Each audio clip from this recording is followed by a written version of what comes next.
Hey everybody, Clint from Robertson Cheatham Farmers Co-op. In this video, I'm going to show you a special trick when it comes to raking leaves out of your yard. Because it's November, a lot of folks like to rake leaves. I'm going to show you this special trick.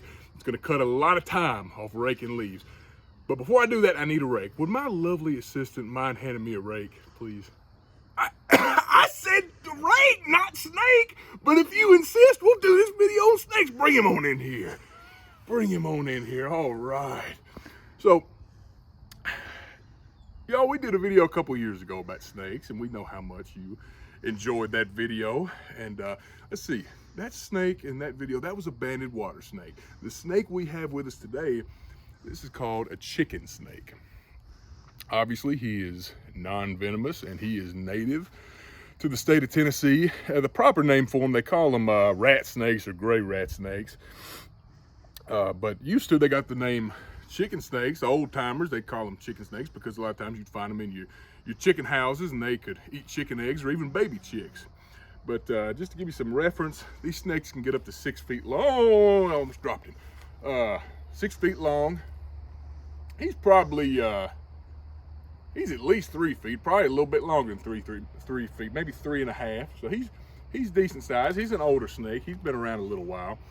But, and it's November the 9th, and he's looking for a place to hibernate. These animals, they do hibernate through the winter. They're cold-blooded.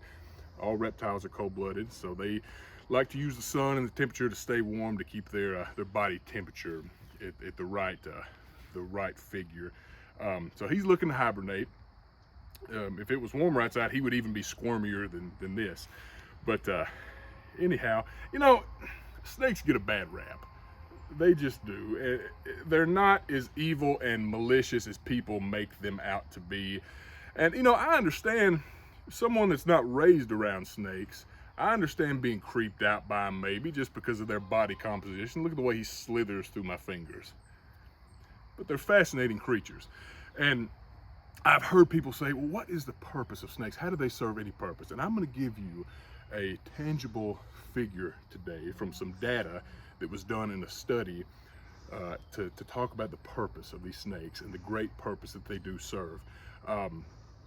According to the Illinois Department of Natural Resources, there was a study done with snakes, including chicken snakes, talking about the rodents they consume in a year. And I don't know about you, you know, mice, they're cute little furry animals, but they cause a lot of damage. I can't tell you how much of our feed they eat. They eat holes through the feed bags. The feed gets out and gets wasted.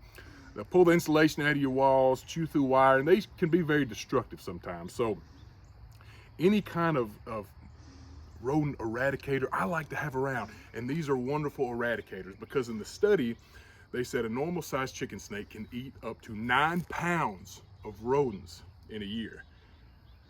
Now 9 pounds, that may not sound like a lot, but let's put this in perspective.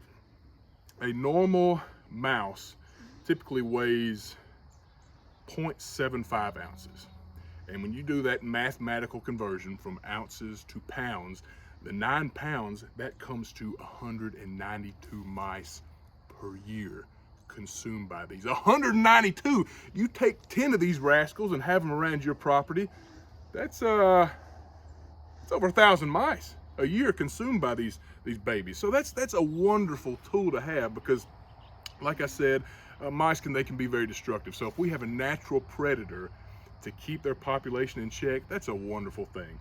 So next time you see one of these, hold off on the pitchforks and the torches and chasing after them and trying to get rid of them, because they do serve a greater purpose and they're actually working for you. So again, keep it in perspective. Next time you may come into contact with one, remember, they're on your side. Everybody, we hope you enjoyed this video. We hope y'all have a great week, and thanks for watching. Bye-bye.